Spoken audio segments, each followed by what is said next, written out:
Yo, what is going on, everybody? You're gonna have to bear with me because I am in my feelings today. No joke, literally. Um, I was sitting in the driveway of Nana's house after getting coffee, and I was overcome with emotion, like so much gratitude pouring from my heart. And it's happy, happy, happy tears, guys, but tears nonetheless. And I'm inspired to come on here because the reality is I'm watching my dreams come true. I'm watching everything that I put on paper and in my heart from 10, 11, 12, 15 years ago start to come to fruition right now in this moment in time. And I cannot be more grateful because it's been such a road. But I'm here for that reason because everything I do, whether it's what I watch, whether it's what I read, whether it's who I interact with on a regular basis, all has been intentional in helping me create the life that I have dreamed of having for years and years and years, and at many points in my life thought was unobtainable. And the movie I was watching yesterday, there was a couple who lost their son, and the uh, therapist they were talking to, they were obviously distraught. And the therapist said, "Would you die for your other son?" And of course, the couple was like, "Duh, yeah." And then the therapist said, "But would you live?" And the parents were like, "Oh my God, that's the harder part, to live." And as I face the 6-year anniversary of Shelly dying, because she passed away March 28th. I lived, guys. I chose to live for her and me and for my children, of course. But that's the thing is we go through so much suffering, and so many of us use our experiences as a reason to close off, to shut down, to stop truly living. And I understand pain. Trust me, I get it. But I fully believe that it's our responsibility to, rather than shut down, close off, and separate ourselves, we're meant to open up, to crack into more compassion, to crack into new experiences, to crack into curiosity, and to free ourselves from the dogma and the conformity that is sucking the ever loving crap out of humanity, in my opinion.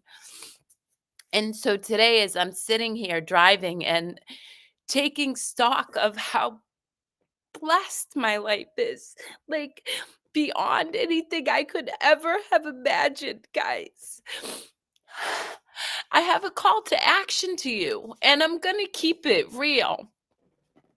Even before Shelly passed away, man, I was on this journey of self-discovery, of healing, of breaking free from the chains that caused me to lay in bed for months at a time, to cause me to have suicidal ideation, to cause me to cut my skin, to cause me to attempt suicide, to cause me to drink 2 bottles of wine at night, to cause me to sleep with people randomly, all these things. I was determined to break free from all of these behaviors and this suffering.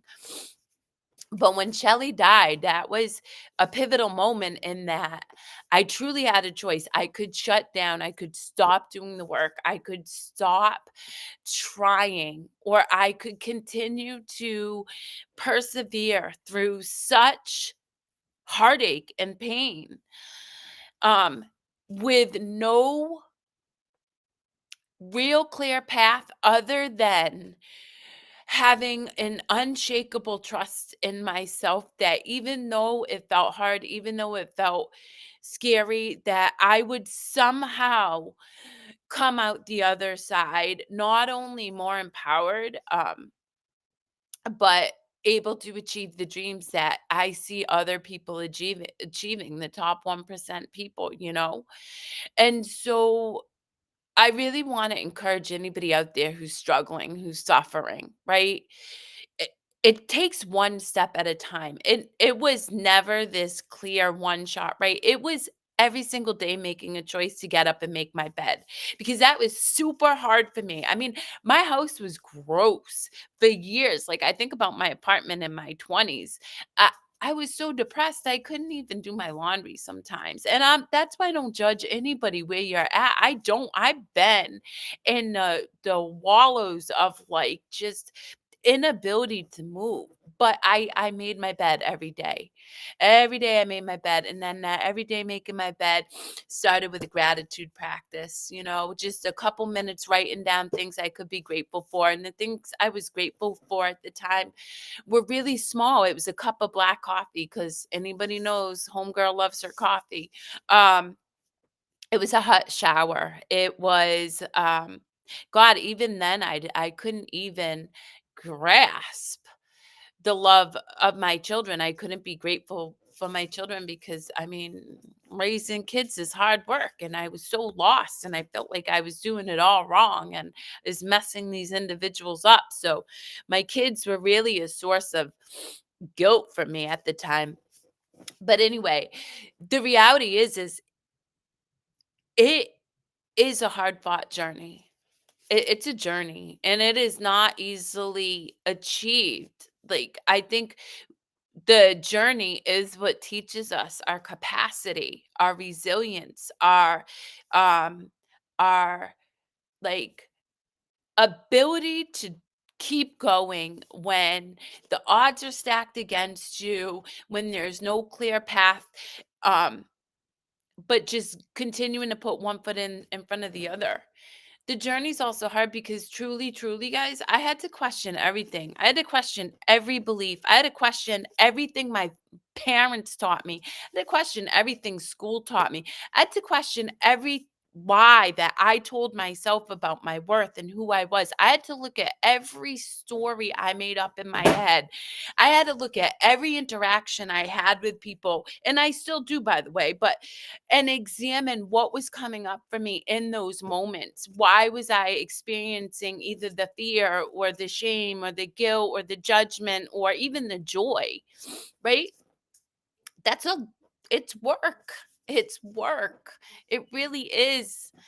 And yet, as I sit back many, many years later, and I'm starting to watch that work really culminate in a myriad of things, right? I have a global business, guys. I haven't made the money that I want yet, but it's coming. And I know it because I know it. I am co-creating a course on love. I was tapped on the shoulders to do this. I'm helping a community in Thompson who has pervasive generational trauma and addiction. My dreams are coming true, but it's because I invested in myself and I was willing to do the work every day, every single day, right? And so here's the thing. Earlier, I jumped on Facebook, and I'm not a scroller, but I saw this therapist who came on and was like, "Just to let you know, I'm a licensed therapist, and everybody out here who's toting mindset and mental health who isn't licensed, I'm sorry, but that's BS." We all have our journey. I'm not licensed, but I've studied psychology. I'm not here to make anybody wrong and me right. But I will tell you, the journey's work, guys. It's going to take work. And whether you find a good therapist, you find a psychiatrist to help you get on medication to get you the energy so that you can then make those small changes. So eventually you never need medication because medication eventually numbs you out and you don't get to feel the depths of the joy that people experience.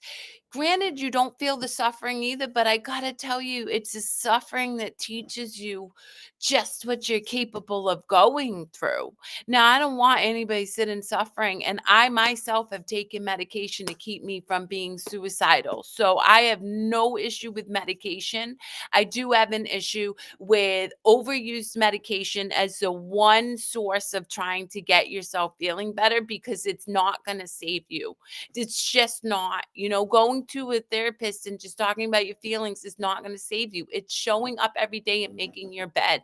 It's showing up and drinking the water. It's reaching out for help when you're struggling. It's being honest with yourself when you're responsible for the problem, which most people won't take ownership of. I can't tell you how many times I see people struggle and they are so quick to blame another individual. It takes two to tango, and usually it's me who's the issue. Last week, I jumped on. I was blaming this perfectly good stranger over my own insecurity. Right now, granted, guys, I'm not here to sit here and judge anybody. I'm not, because that's like a glass house throwing stones. You can shatter this anytime because I know the things that I've done and I know how hard and dark I've been. But I also know that the only way for me to have overcame all of that was to be real with myself, to be real about where I was responsible for making things messy, where I showed up and uh, hurt other people. Because it's true, hurt people are hurt people. Somebody just reached out and basically called the love of my life a monkey yesterday, right? And I could be mad, or I could recognize that this individual is probably suffering a lot. If I could wave a magic wand, I would love to get the world free from suffering, but that's not realistic. The only thing I can do is walk alongside you in your journey as you face your own hard. Because what was hard for me is different than what is hard for you. You may have lost more than one sibling. You may have experienced trauma I would think unimaginable.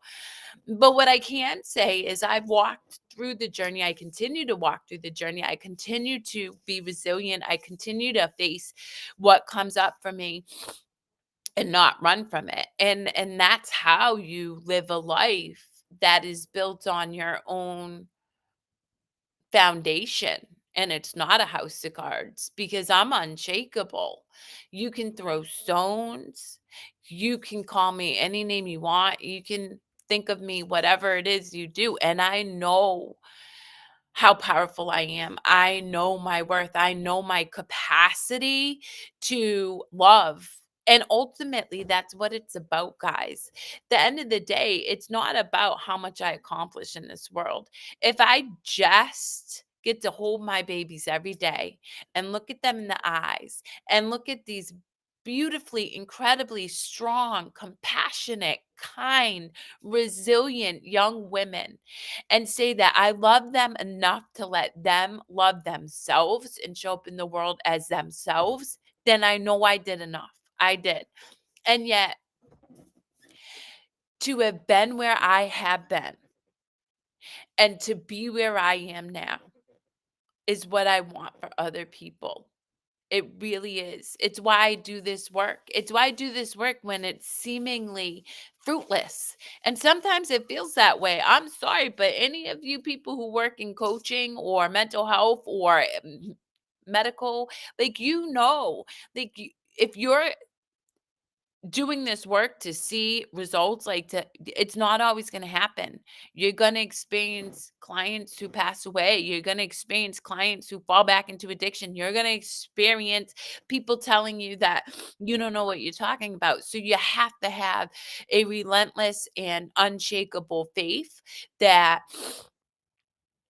that you're planting seeds, even if you don't see anything other than that. And so really today, guys, as I look at my life and I celebrate Shelly's life and I give so much thanks to her, um, I and I really take stock to the fact that my dreams are just unfolding in divine timing and perfectly. Like, you can't make it up and you can't even plan for it, guys. Like, this is the thing about manifestation. You can think that it's going to look one way. It is not. And the thing is most people are like, "Oh, energy manifestation, that's hokey pokey." Well, if you're looking for it to show up a certain way, you're gonna be looking for the rest of your life because it just don't happen that way. I think anybody who's experienced it knows that creation is hilarious. And, in fact, to prove a point, I've been scouring the internet and places to find the perfect shoe rack for Nana's shoes in his lobby because they're all over the place. And I wanted to organize them. Couple months. And I kid you not, I stopped looking, I let it go. And then today, Nana and I were leaving the gym. And what was being thrown out was a rack that held like paint cans, like the spray paint cans. Perfect size, perfect placement to fit Nana's shoes. So I got Nana's shoe rack for free outside a trash can on our way back from the gym this morning. That is how manifesting works. It's getting clear on your vision and then letting go of the how, letting go of what you think it needs to look like, letting go of the planning. Quite frankly, I think that most people are insane because we drive ourselves mad with thinking of ways to heal ourselves, thinking of ways to be successful, thinking of the next marketing ploy need to get the next client, when really all you have to do is get clear on what you want and then just let it go and go have fun. Have a good time. But of course, that takes work. And I'm not going to tell you that when I was sitting in deep depression and anxiety, I would have been thinking, oh, I don't need to plan, because that's just not true. But it is a progression, and it's a progression that all of you guys can achieve as long as you're willing to stay the course, even when it feels hard. And that's why I encourage you to find somebody. I don't care if it's coach, I don't care if it's a therapist, I don't care if it's clergy, I don't care if it's your best friend, I don't care.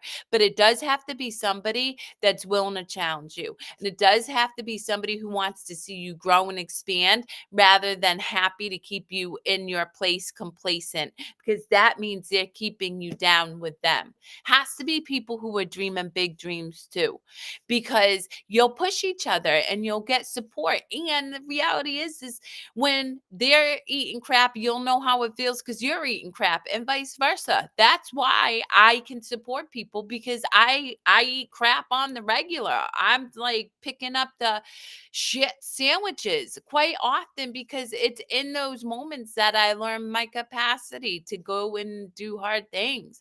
But it's those hard things that help you achieve your dreams, guys. So anyway, that was quite the tangent for a Monday morning. But I can wholeheartedly tell you that as time passes, I will continue to watch my dreams expand and grow and unfold and manifest in the way that I couldn't imagine but know I'm worthy of. And I will never be too good, too high to ever help anybody else who's willing to do the work, be honest with themselves about where they're at, and show up for themselves, because that's how you end up being the light you have always been, that's just been dimmed by the lies and the BS that has been pervasive within our society for far too long. So, until next time, guys, I love you all. I hope this inspired somebody, because I don't know, it's a little deep there for a minute, but no, in all reality, I thank all of you for being you. And I am so honored and privileged to be able to show up and celebrate my joy, and also be honest about my struggles, because I believe it's the whole of us that is a gift of ourselves to others. And lastly, Shelly, 4 days before your 6th year anniversary of passing away. Thanks for dying, baby girl, because you helped me live.